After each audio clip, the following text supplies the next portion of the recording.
Okay, well, I am glad to be back in Flagstaff. And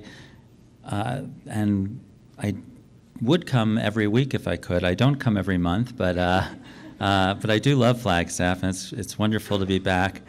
One of the great pleasures of being in Flagstaff is getting to see Nicole Walker, who is, as you know, such a wonderful writer and teacher and great addition to this lovely place. And one of the things that I'm indebted to Nicole for is including me in this collection that she and Margot Singer did called Bending Genre, Essays on Creative Nonfiction.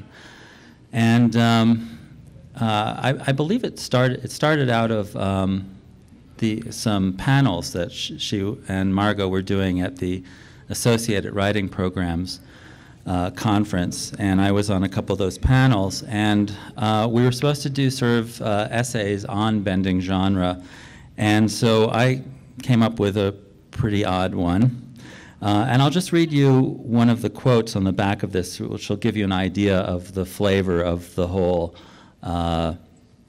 enterprise. What happens when writers push the line, the editors ask, in terms of what defines genre? Oddball and exploratory, reflective and transgressive, musical and mindful, these essays brilliantly lay out the trail. And so, yeah, mine is one of the oddball ones. This one is called Study Questions for the Essay at Hand, a speculative essay. 1. Is it the aim of this essay to allow wonder and speculation and not one fact? 2. Is it the aim of this essay to speculate about topics of which the essay is not expert? 3. Might the essay be overly self-conscious and coy? Does it concern this essay that it cares too much for form and has nothing to state, formerly known as meaning?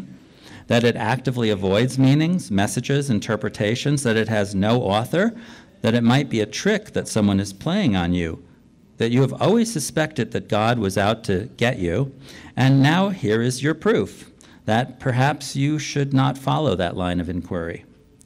4, are words measurable? Do they have a pulse? Is this essay really writing itself, or is it even now being written by someone on a plane going to Turkmenistan while the essayist tries to shield what he is writing from an inquisitive seatmate? Does that mean you, buddy? 5, will the essay work the Friday shift if the manager calls unexpectedly? 6, is the essay a bit of a narcissist, a solipsist, a mensch? Circle all that apply. 7, how did the essay do on the essay section of the Foreign Service exam? 8, if the essay were stranded on a desert island, would anybody notice? 9, is the essay concerned that it might be getting too self-serious as it matures, that even the term essay and essayist are a little overused? Does it long to have lines that don't blend fact and fiction? 10, do essays have feelings? Are there little starving essays on other continents? Would you sponsor an essay for as little as 5 cents a day? 11, what will this quiz cover? Fact, the Treaty of Tordesillas. Fact, type B blood. Fact, from 1953 to 1975. Fact, the Tang Dynasty. A slight digression. The essay has apparently failed in its original intention not to admit a fact, but it does not care, because essays are full of contradictions. This is what makes the essay more essayistic. It essays onward because it feels empowered. This essay has agency. 12, what if everything is a digression? Certainly, if there is no afterlife, then our lives are a digression. But this essay believes in an afterlife, so for the time being, we're all safe. A second digression. This essay has been considering a topic lately, though it isn't sure it can afford one. The topic has something to do with good health, but the essay is having difficulty settling between Bernard McFadden, a health guru of the 1920s, as well as a media tycoon, and the Wiedeco-Peptimist, an in-house newsletter published in the 1920s by the Western Distributing Company of Chicago, Illinois. The Western Distributing Company published health encyclopedias, and its employees sold them door to door throughout the country. One of the features of the Wiedeco-Peptimist was a monthly column titled My Hardest Sale, in which various members of the sales team recounted their hardest sale. 13. Why does the essay care at all about Bernard McFadden, a forgotten health guru from the 1920s, and the Wiedeco-Peptimist, an in-house publishing organ of which there are probably no extant copies remaining, other than the ones to which the essay's putative author bought in a Chicago bookstore over 25 years ago?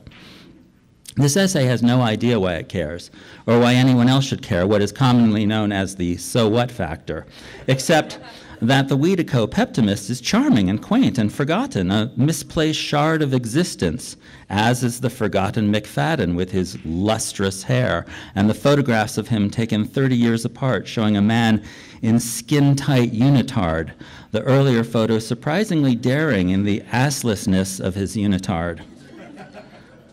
14.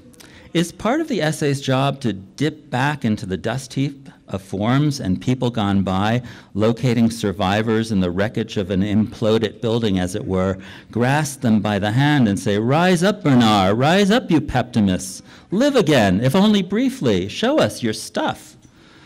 You may use additional sheets of paper to answer this question.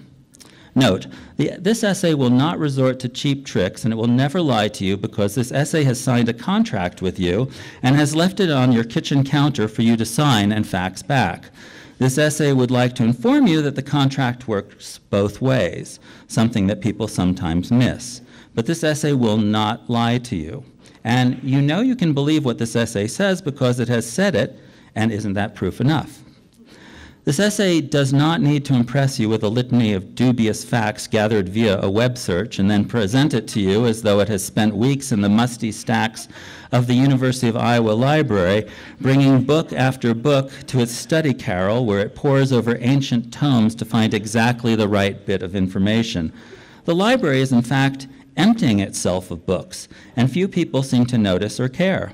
If, for instance, you are on an errand to locate a copy of Xavier de Maestra's 18th century classic, Journey Around My Room, you will be on a fool's errand, as the electronic catalog will inform you that one copy of said text exists on the 5th floor. Call number HN 17655.175A. But no such text can be found on the 5th floor, which is itself a ghost library. Rows upon rows of metal shelving with nary a book to be seen, and the lights turned low as though in some local shop in the final throes of a going out of business sale, and the creditors knocking when only the fixtures remain. What we are witnessing here is a great migration of thought, an upheaval, much like the brutal aftermath of the partition of India and Pakistan, but instead of people displaced and done away with in violent fashion, forms and thoughts and ways of presenting thoughts are being tossed around. 15. How can this essay make a callous analogy to such a tragic upheaval as the partition of India and Pakistan in 1947 and the borderlines of verbal expression? Someone is sure to be offended, and this essay aims never to cause discomfort or offense.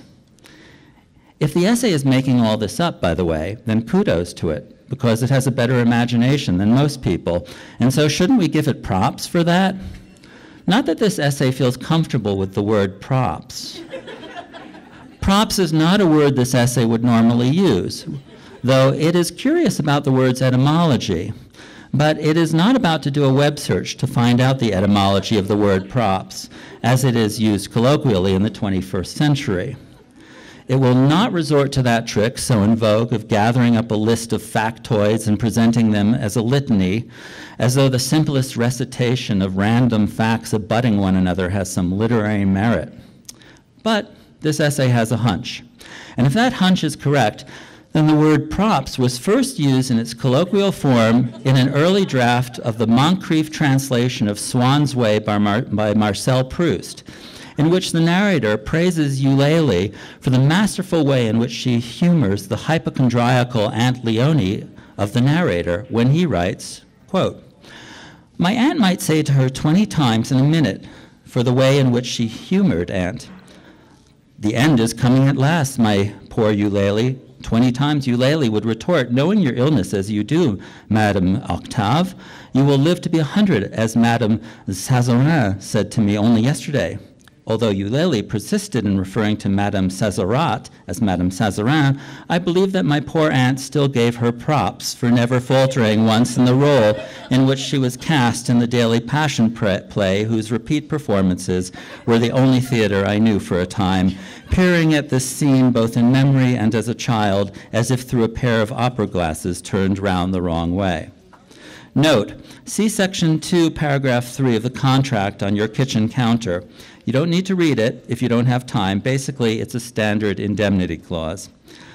This essay does not want to be thought of as pretentious and effete, though it wonders if simply making an allusion to the thought delivery system, formerly known as a novel, by Marcel Proust will hopelessly brand it as such. Go ahead and try to interrogate this essay. It will not crack. It will not display recidivist narrative tendencies or patriarchal linear structures because it eschews linearity, because linearity is not artistic and is goal-oriented, and this essay is not goal-oriented, though it is at the same time ambitious.